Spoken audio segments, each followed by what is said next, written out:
Hello, Namaste. Welcome to Deep's Hammer Show. This is the weekly flagship English talk show of Indigenous Television and ITV Nepal. In this weekly talk show, I invite guests from different continents as well as different fields to discuss on various contemporary issues which are relating with Indigenous peoples. And this week as well, I have invited very esteemed guest who comes from UNESCO. His name is Michael Croft, and he is the chief of the UNESCO office in Kathmandu. And UNESCO is one of the specialized agencies of UN, and that works in very broad areas: education, language, communication, and so forth, and which are many of these areas which are relevant to Indigenous peoples. And today, actually, I will talk to Michael in relation with, or on the occasion of International Day of World Indigenous Peoples, as well as the recently UN declared the period right from 2022 to 2032 as International Decade of Indigenous Languages. So UN also has designated UNESCO as lead agency to cooperate with the UN Department on the Economic and Social Affairs to undertake the international activism as well. So I'll basically talk to him what UNESCO office in Kathmandu doing to promote the International Decade as well. So let me welcome first my guest today, Michael Croft. Please welcome to the show. Namaste, Dev. It's a great pleasure to be here. Very happy to speak to you today. So to start with our conversations, as I told you in background that UNESCO does so many things in Nepal, or it works in so many broad areas. So could you briefly tell us the major works of the UNESCO Kathmandu doing in recent days or recent years? Well, you're right. I mean, the United Nations Educational, Cultural, Scientific and Organization, which also has communication thrown in there, UNESCO does work in a lot of different areas. I think rather than giving you a blow-by-blow list of activities that UNESCO has done in recent past, which I'm not even myself that familiar with, having been here only for a short while. I think that it would be fair to say UNESCO's work was conditioned in the recent years by two main events. The first was the earthquake in 2015, and then the second would have been COVID. And I think that most of, or almost all of UNESCO's work since 2015 has been viewed, rightly or wrongly, and influenced by the influence of first the earthquake. I don't need to tell you the details of the earthquake, or to explain, I think, to anyone in the audience why UNESCO would have been concerned or involved in the reconstruction or rehabilitation process, especially in the culture sector. And then along comes COVID in 2020, in which Nepal is massively affected and had one of the longest lockdown periods in the world, which had a big impact on education. And so during the time of COVID, and also even, I would say, well, because COVID has not gone anywhere, UNESCO continues to be somewhat absorbed by the questions of educational loss, especially for people who live in rural communities, simply because of, as we know, most of a significant population of the population did not have access to online learning. So in the past, I would say that UNESCO was reacting to events to a certain extent.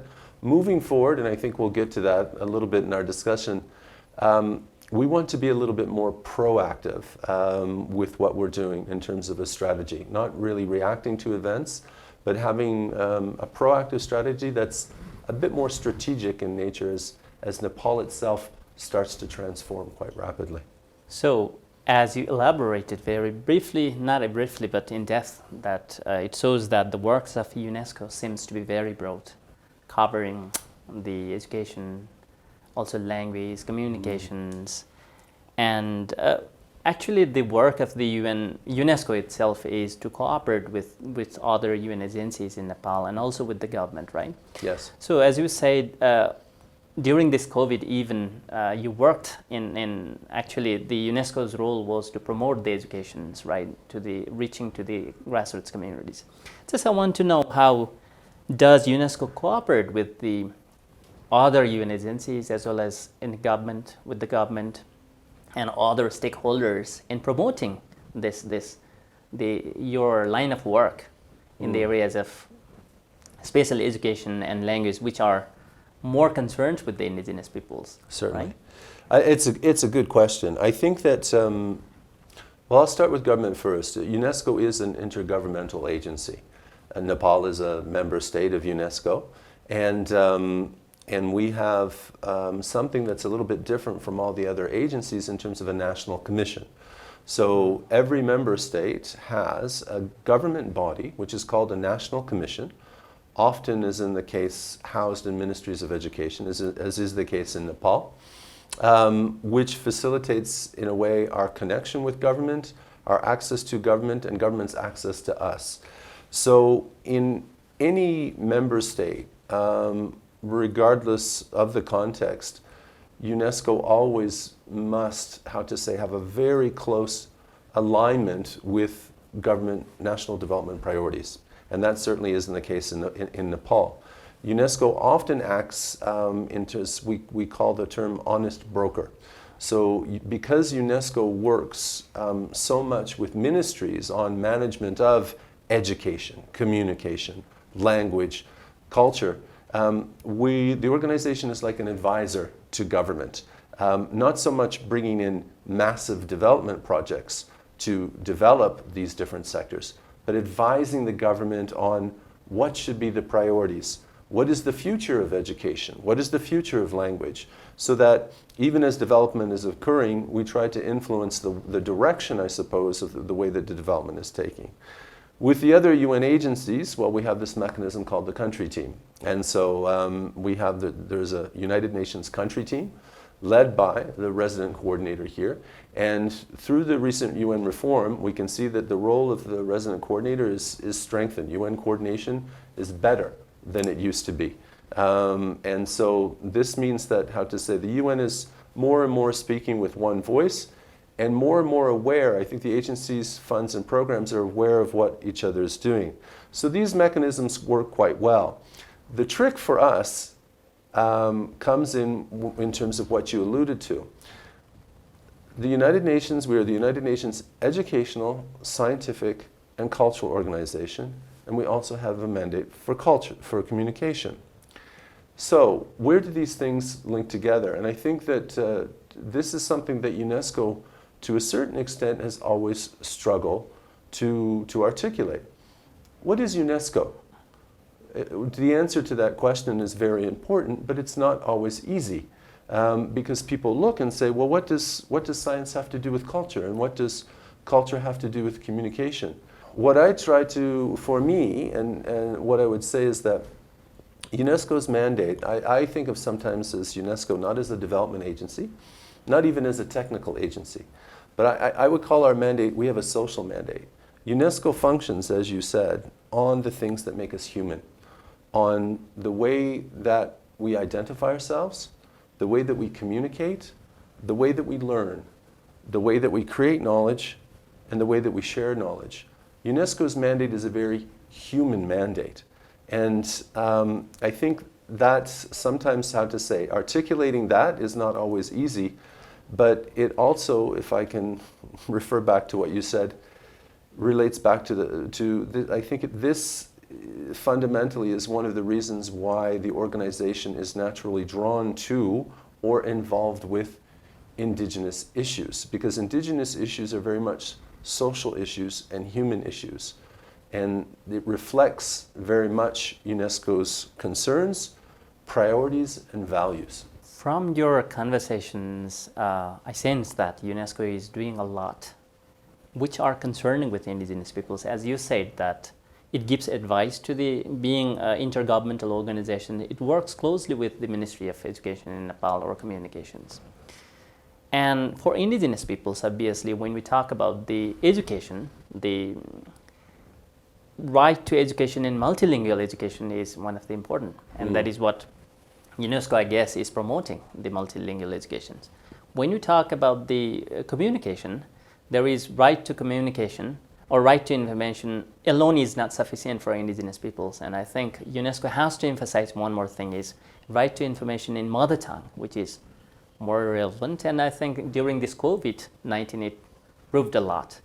The information on, that health messages into various Indigenous languages actually made really difference to prevent from being infected with. So when we talk about the language, especially the UN, as I said even in background, that UN has declared that the period starting from 2022 to 32 as International Decade of Indigenous Languages, and UN has designated UNESCO as leading agency as well. And it has already been, 6 months already passed by, for the declaration of this decade. And I want to hear what the UNESCO Kathmandu is doing to promote this International Decade, especially. Have you implemented any plan so far, or are you planning to, implement any plan to promote this International Decade, or what is it doing so far? The decade and the collaboration with Indigenous communities relates back actually to the new UNESCO strategy for Nepal. So last year, we decided that we needed to elaborate a more ambitious, a more forward-looking strategy for the organization in Nepal. If Nepal is a country that reflects, as it does with Indigenous peoples, through its cultural diversity, through its natural and cultural heritage, a lot of the priorities of the organization, one would expect to see a robust UNESCO engagement in Nepal. And I think that we were not ourselves entirely satisfied with the level of our engagement. And so what we did was we first of all had a conversation within ourselves, within the office. And I asked the colleagues to say, listen, find me the places where Nepal's the priorities of the priorities in this country meet our institutional priorities, and then we will have ourselves a program. We discussed with many stakeholders in the UN, in the private sector, with government, also, and to listen to some of the commonalities. Some of the things that government told me where we were missing was, to tell you, was science was certainly a big one, but also working with Indigenous peoples came up a bit. For us, we reflected on this, and it seemed to make sense. UNESCO works globally with Indigenous peoples. We have the decade for the promotion of Indigenous languages, which is starting this year. UNESCO has a dedicated global program called Local Indigenous Knowledge Systems. If Indigenous communities are being mentioned as a key stakeholder for the UNESCO here, and we know we have strong institutional programs that relate to Indigenous work, well then, to a certain extent, it's a no-brainer that we should have that. So most of last year was spent, or the latter half of last year was coming up with a strategy, double-checking it with partners, cross-checking with government, refining, and also looking at how to say what the UN has also articulated a new 5-year strategy for Nepal, which will start next year, 2023 to 2027. We also have to align with that. So I think what I would say in direct response to your answer is that we have been still in the process of organizing ourselves to make sure that when we approach, when we start to work, we have discussed already with our headquarters, we have discussed with the experts there, we have a good understanding of those programs like the LINKS program, we have an understanding of what is the intention of the International Decade? What does the action plan of the International Decade look like? So we make sure how to say that we are very well aligned as we get off the mark here. But of course, the most important ingredient for the decade is the fact that we are not coming with how to say in our heads with a sort of preset, established list of activities that UNESCO is going to do. It is the Indigenous communities themselves which are going to tell us what they expect from UNESCO for the decade. This is what we expect for this, given the Nepali context, given our context, these are the things that we would like you to focus on. Nepal is, the indigenous context in Nepal is different from every other indigenous context. You may have certain advantages here that other countries do not have enjoy, but there may be certain disadvantages you have that other countries don't have. So whatever happens in Nepal has to be really determined first and foremost by the communities in an engagement with UNESCO. So we know what we can do on our side and we know what to link to, but in terms of the specific activities, we have to hear from the indigenous communities what their expectations are for UNESCO. But it's good that we have the decade because it's an opportunity for everyone. We would be working on indigenous issues if the decade wasn't here. But I think that the fact that the decade is here allows us to promote and give visibility, much more visibility, to indigenous issues than otherwise would be the case. And also, UNESCO also has a responsibility to rally other UN agencies. If we're the lead agency, it doesn't mean that also that we're the sole agency. So we have a responsibility to identify opportunities for other UN agencies to contribute to support indigenous communities as well. So for us, this is not, how to say, some sort of minor undertaking or a project or whatnot. This is very much front and center in UNESCO strategy for the next decade in Nepal.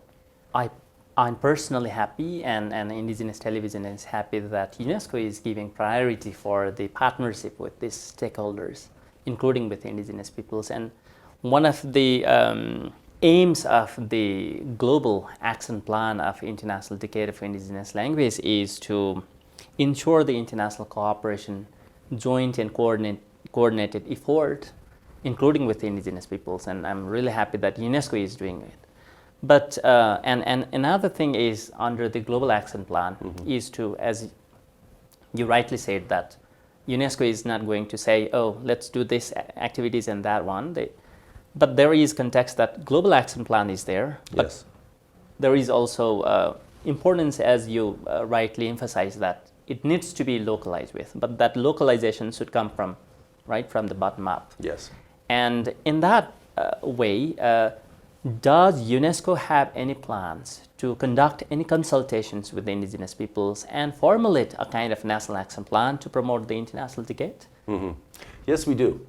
That's the short answer. The more detailed answer is that we would like, as you know, World Indigenous Day, you mentioned, is coming up in August. And we think it's a good opportunity to, again, leverage the fact that the day is here in August, to use that as an occasion to have this dialogue that I spoke with representatives of indigenous communities, indigenous associations, indigenous experts from Nepal, of which there are many, and of which I have met, I would say, a few. For me, it seems like I've met a lot, but I know that I haven't met most.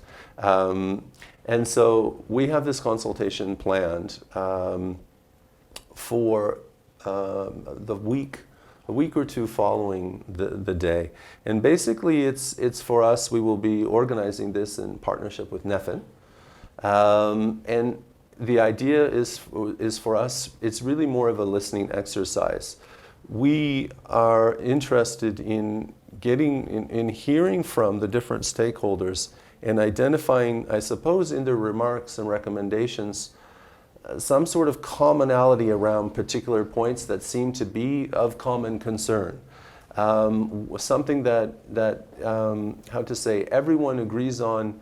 This is a priority. This issue here is a particular priority for indigenous groups. Our consultation will go a bit wider than the decade because we also want to, as I said, that we have the local and indigenous knowledge systems program we want to bring here. What shape should that program take? Also, what do indigenous communities expect from UNESCO, or where are there interesting entry points for collaborate with the media, with indigenous media, with indigenous artists, with indigenous scientists, on indigenous knowledge, on indigenous water systems, on climate change adaptation, with indigenous communities in the mountains, et cetera, et cetera. So to a certain extent, I mean, UNESCO can build an entire country program around this, and to a certain extent, that's kind of what we want to do. There are many avenues of intersection between indigenous communities and UNESCO. Certainly the decade is important. It's very clear. And the decade is, in a way, the most, let's say, the most visible platform that we have. But we do want to use the occasion of the consultation to hear from indigenous communities. Other than the promotion of languages, I'm sure that people have things that they want to say to us. And so this is for us, it's a big listening exercise. Listening for and trying to identify those commonalities where what we're hoping to do is get a consensus from the communities and from the indigenous stakeholders. Look, we want UNESCO to focus on these 3 things, these 4 things as major priorities, and then we'll take that forward. So when we talk about this decade, or let's say indigenous languages, please, there are 3 things that this global decade actually plans for. The one is to promote. One is preserve, revitalize, and promote indigenous languages, right? Preserve, yes. Revitalize, and promote. When we talk about the indigenous languages, rightly as you said, the diversity of Nepal is really deep. It takes time to explore and understand, obviously. Yes. When we talk about the language itself, and Nepal actually has around 130 different languages which are spoken in Nepal, right? Earlier the census showed that 123, and recent census actually added 6 more. Increased it, yes. So increased up to 130, and out of those, almost 90 to 95% are spoken by indigenous peoples, and not many indigenous peoples' languages are being researched, whether, how, or to what extent they are being used with, right? In that sense, as you already said, that one of the role of UNESCO is to draw attention to the government or the UN agencies. Mm-hmm. But obviously it may work or it may not work directly with the indigenous peoples as grassroots, being intergovernmental organizations. And does UNESCO have any plan to break the barrier, besides working with the government directly, to go to grassroots and encourage with the indigenous peoples or the communities who are working with multilingual system, yeah, to work with them? Oh, absolutely. I mean, while UNESCO is an intergovernmental organization, as is really the entire United Nations, the strength of UNESCO and the strength of the UN system in general, in any country, in any context, is that we are, I would say, uniquely placed, because I can't think of another actor who deals with everyone.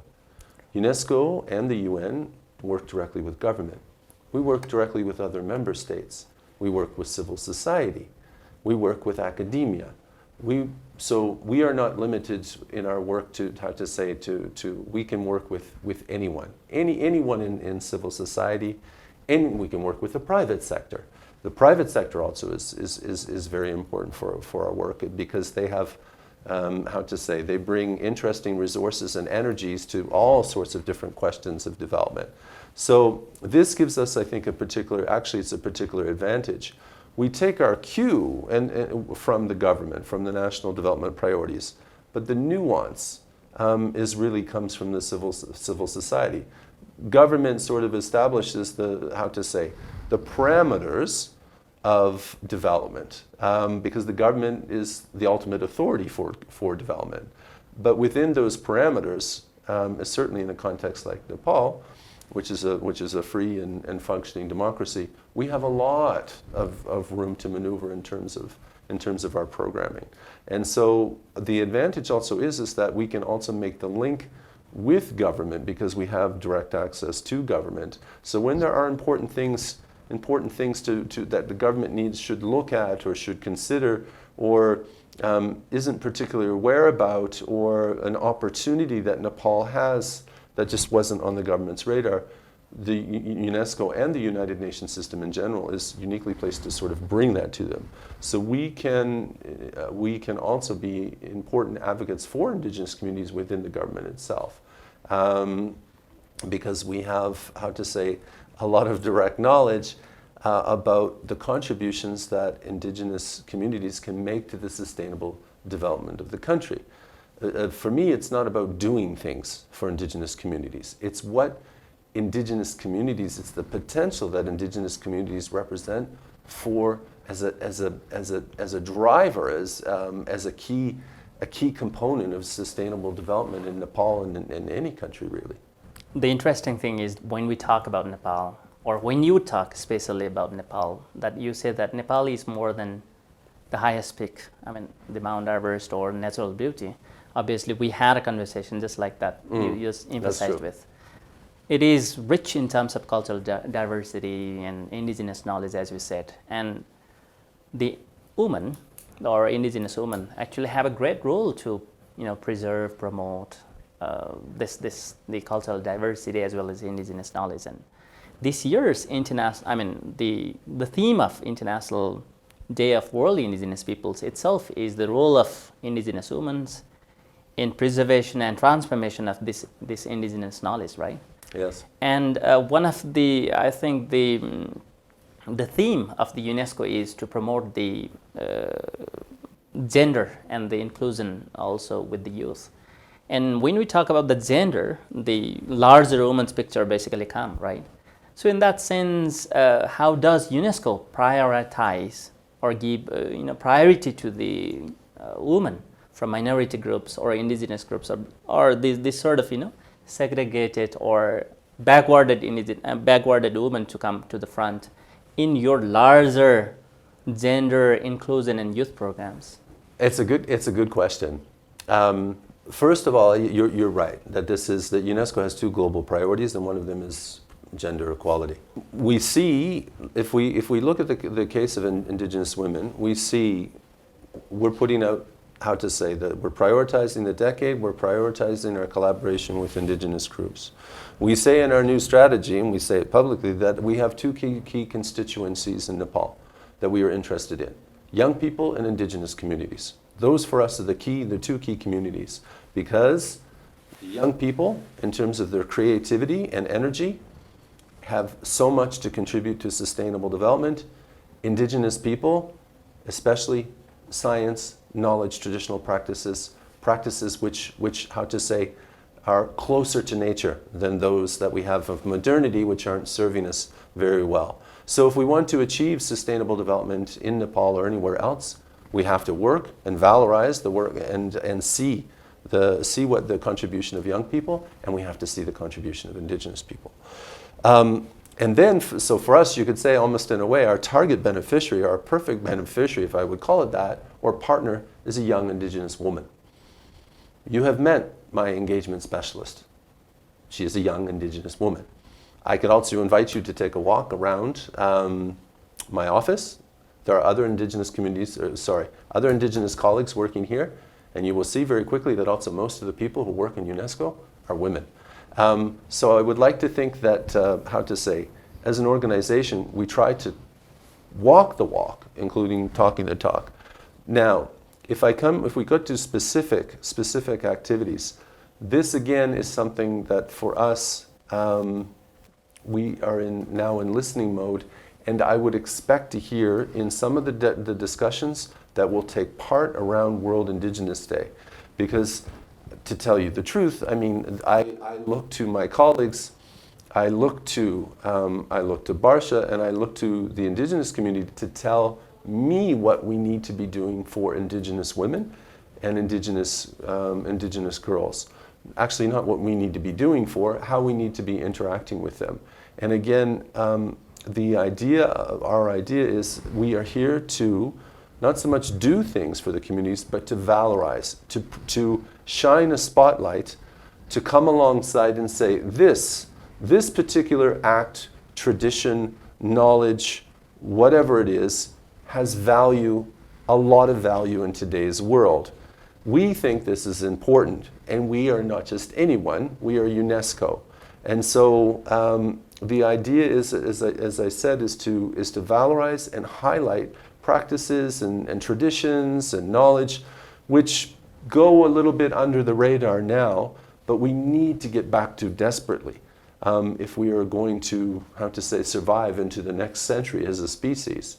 So it also goes, as I said when we were discussing before, the UNESCO, this goes beyond Indigenous peoples. We collaborate with Indigenous peoples because of course that they have rights, and they deserve to live up to the full potential of their life and to enjoy the full potential of the rights. But also because Indigenous communities are gatekeepers to knowledge. They are guardians of the biosphere. They have information, knowledge, and practices that the world needs if the world is going to survive. So working with Indigenous people is not just about working with Indigenous peoples for Indigenous people's sake. It's also for sustainable development, for peace, for much bigger issues, because Indigenous people and Indigenous communities have a lot to put on the table when it comes to that.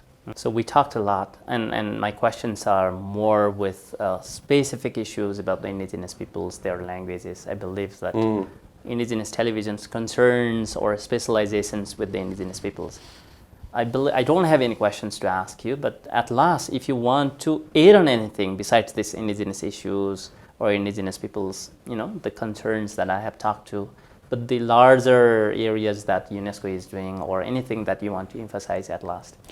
I think that we've covered a lot of ground. I would say that going back to one of the first points we talked about, in terms of what is UNESCO and how does all this come together. For us, we've settled on a slogan, if you like, or a theme for the new strategy, and it's fostering agency and inclusion.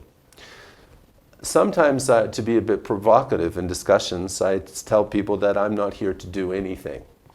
And people look at me a bit strange because they say, well, how can you say this out loud? You represent a United Nations organization. How can you say you're not going to do anything? And what I mean is that, of course, we are actually here to do some work. But nothing that UNESCO does by itself is going to change the development trajectory of the country, of Indigenous groups, for anyone. For us, real impact is changing the perception of, for me, the three constituencies that matter: government, the private sector, and civil society. Nepali government, the Nepali civil sector, and the Nepali private sector. What matters for me is the Nepali government, the views and perspectives of the Nepali government, the Nepali civil society, including Indigenous peoples, and the Nepali private sector, including Indigenous business as well. If we are able to change the way that they perceive issues, that they look at things, that for us is real impact. And that is what UNESCO is here to do. I think it's the inclusion part is to include, to make sure that Indigenous issues are on the table and dealt with, owing to the importance that they actually have. And also here, we're here to, again, not do things for the Indigenous peoples, but to promote their agency. So Indigenous communities, Indigenous individuals are agents of change. They are agents of sustainable development. They are agents of traditional knowledge. We want to promote their agency. So we don't want to be doing things for them. I don't think that Indigenous people need UNESCO to do things for them. What they expect from UNESCO, I think, is for UNESCO to give the time and the thought to provide time, spaces, and places for Indigenous communities to come together, to articulate it is what they want to say about whatever issue that they think is important, and then for the organization, to give that, to amplify that message, to give visibility to those messages. And also, as I mentioned, the agency and inclusion thing works not just within the country, but we're also here to promote Nepal's agency and inclusion. For a lot of different reasons, we think Nepal has an important role to play as, a beacon of peace, a beacon of tolerance, a beacon of diversity in a region, in a world where diversity is becoming something which is tearing societies apart and not holding them together. Nepal stands as a counter-narrative to the clash of civilizations thesis, which would tell us that we are sort of eternally doomed to hurt each other and to kill each other owing to our differences.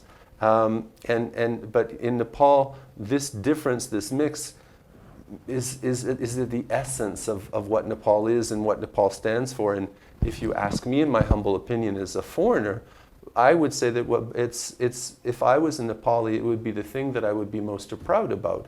I would say that this is what defines me, and this is what defines my society. The region and the world needs more in that, and that's also why we want to promote not just the agency and inclusion of the peoples of Nepal in the country, but also the country's agency and inclusion in the region and also in the world. And I think that coming back to the subject that we're discussing today, Indigenous peoples have a big role in that, because Indigenous communities, languages, cultures play a big role in what Nepal is and what Nepal stands for, and Nepali society. And so the Indigenous voice is a very important voice in the story of Nepal, in its history, but also in its present, and certainly in its future. And that's a voice we want to amplify. So thank you, Michael Croft, for your valuable time and esteemed thought you shared about the work of the UNESCO, especially promotion of Indigenous language, also the work in relation to International Decade of Indigenous Language and so forth. Thank you very much for the opportunity, because also in engaging with you, this was another learning moment for us as well. We hope to have more conversations in the future. Certainly for me, as my own, personal understanding of Indigenous issues, and also more of just Indigenous culture in Nepal grows. And I think that for UNESCO, just to take this time to commend the work that you're doing with Indigenous television. And I would hope that we can continue our chats over the next months and actually the next years, as this whole story for us and the story of the Indigenous Language Decade progresses. So it's been a pleasure to exchange, and thank you so much for the opportunity and for your time. All right. So we have come to the end of the show, and today in this weekly talk show, I especially talked with the Michael Croft, the representative or the chief of the UNESCO office in Kathmandu. I basically had a conversations on the occasion of International Day of World Indigenous Peoples and on the occasion of International Decade of Indigenous Languages. And next week I will come up with new guests to talk on new issues. But then, if you have any questions or queries in relations with this program, you can reach me at indigenous television@gmail.com. By then, have a nice weekend. Namaste.